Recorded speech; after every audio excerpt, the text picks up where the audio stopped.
भारत के पूर्व राष्ट्रपति प्रणब मुखर्जी का अगस्त 2020 को निधन हो गया। हालांकि अपने निधन से ठीक पहले तक और कई सालों से वो एक डायरी मेंटेन कर रहे थे, जो कि अब मेमोयर के फॉर्म में, संस्मरण के फॉर्म में लोगों के बीच आने वाली है। हालांकि इस किताब के विमोचन से पहले ही विवाद शुरू हो गया है और विवाद को शुरू करने वाले कोई और नहीं बल्कि प्रणब मुखर्जी के बच्चे हैं, जो कि सोशल मीडिया पर इस किताब के विमोचन से पहले आपस में झगड़ रहे हैं। जी हाँ, हम बात कर रहे हैं प्रणब मुखर्जी के बेटे अभिजीत मुखर्जी और उनकी बेटी शर्मिष्ठा मुखर्जी की, जिनमें से कि एक बच्चा चाहता है कि ये किताब प्रकाशित ना हो और जो रूपा प्रकाशक है, जो कि इस किताब को लॉन्च करने वाली है जनवरी में, वो इसको पहले उनके बेटे को दिखाए और उसके बाद ही इस प्रक्रिया को आगे बढ़ाए। हालांकि जो उनकी बेटी है शर्मिष्ठा मुखर्जी, वो चाहती हैं कि इस किताब में किसी भी तरीके की कोई बाधा ना आए और इस किताब को रूपा पब्लिकेशन आगे बढ़ाए और लॉन्च करे और लोगों के बीच में लाए। लेकिन ऐसा इस किताब में क्या है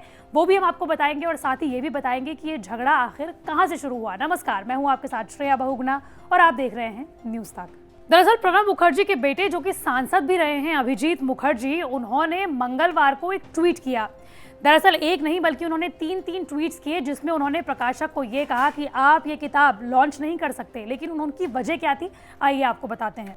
दरअसल मीडिया में आए पुस्तक के कुछ अंश को लेकर चिंता जाहिर करते हुए अभिजीत मुखर्जी ने कहा कि मेरे पिता आज जीवित नहीं है, इसलिए उनका बेटा होने के नाते मैं पुस्तक के प्रकाशित होने से पहले इसकी सामग्री देखना चाहता हूं। मेरे पिता आज जीवित होते तो वो भी ऐसा ही करते। मुखर्जी ने रूपा प्रकाशक को टैग करते हुए आगे लिखा कि प्रणब मुखर्जी का बेटा होने के नाते अनुरोध करता हूं कि मेरी लिखित सहमति के बगैर इसका प्रकाशन तुरंत रोक दे। अभिजीत मुखर्जी ने प्रकाशक को एक पत्र भी भेजा है। गौरतलब है कि अभिजीत मुखर्जी की ओर से पुस्तक का प्रकाशन रोकने की मांग प्रकाशकों की ओर से विमोचन के ऐलान और पुस्तक के कुछ अंश मीडिया के माध्यम से जारी किए जाने के बाद ही आई है।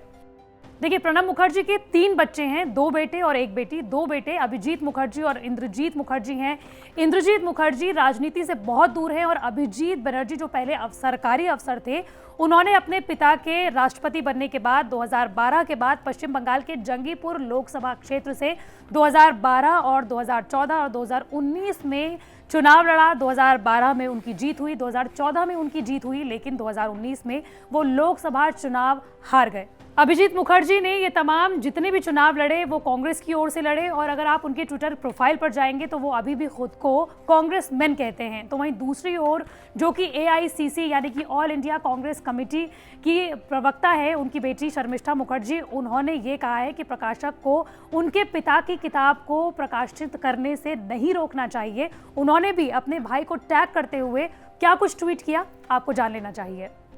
प्रणब मुखर्जी की बेटी शर्मिष्ठा मुखर्जी ने अपने भाई अभिजीत मुखर्जी से अनुरोध किया है कि पिता की लिखी हुई अंतिम किताब के प्रकाशन में कोई गैर जरूरी बाधा न डाले। उन्होंने कहा है कि बीमार होने से पहले पिता ने पांडुलिपि को पूरा किया। फाइनल ड्राफ्ट में प्रणब मुखर्जी के हाथ से लिखे नोट्स और टिप्पणियां हैं।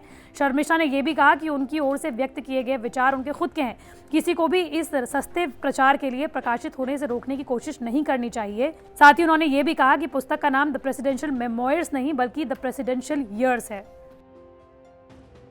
लेकिन इस किताब में ऐसा क्या कुछ है कि इसको लेकर कांग्रेस के अंदर भी घमासान मचा हुआ है और चिंताएं चल रही हैं, तो वो भी आपको जान लेना चाहिए।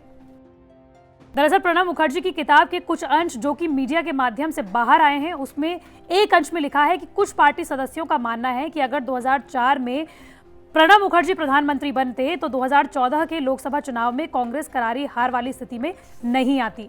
हालांकि इस पर प्रणब मुखर्जी ये लिखते हैं कि मैं इस राय से इत्तेफाक नहीं रखता। मैं ये मानता हूं कि मेरे राष्ट्रपति बनने के बाद पार्टी नेतृत्व ने राजनीतिक दिशा खो दी। सोनिया गांधी पार्टी के मामलों को संभालने में असमर्थ थी, तो मनमोहन सिंह की सदन में लंबी अनुपस्थिति से सांसदों के साथ किसी भी व्यक्तिगत संपर्क पर विराम लग गया। पूर्व राष्ट्रपति प्रणब मुखर्जी ने यह भी लिखा कि मेरा मानना है कि शासन करने का नैतिक अधिकार प्रधानमंत्री के साथ निहित होता है। देश की संपूर्ण शासन व्यवस्था प्रधानमंत्री और उनके प्रशासन के कामकाज का प्रतिबिंब होती है। डॉक्टर सिंह गठबंधन को बचाने में व्यस्त रहे, जिसका शासन पर असर हुआ। हालांकि कांग्रेस के कई नेता हैं जो ये मानते हैं कि पहले पूरी पुस्तक को पढ़ लेना चाहिए और उसके बाद इस पुस्तक पर अपनी राय रखनी चाहिए। लेकिन आपका इस पूरे विवाद पर क्या कुछ कहना है, हमें कमेंट बॉक्स पर जरूर बताएं।